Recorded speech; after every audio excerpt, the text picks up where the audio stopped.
Golygfeydd O'r Pla is set in 1348 when the plague first arrived in Britain, and it's set in the fictional town of Pentreufargirec. A con artist of the Middle Ages comes in to begin climbing the social ladder. This production is groundbreaking because it's the first production from Theatrau, and it celebrates the 10-year anniversary of opening the Theatre in Cynhyrchiad.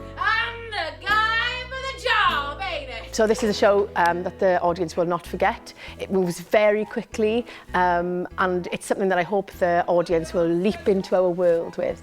Out of the whole play, the scene I'm most looking forward to is a scene where I'm sat on a toilet, and that's not just because I'm lazy and I get to sit down for the whole thing, but it's also good fun playing a game of cat and mouse with Alice, who's playing Marianne. Hopefully the audience will leave having thoroughly enjoyed an hour and a half of wacky characters, and that being staged and performed in a different and unique way.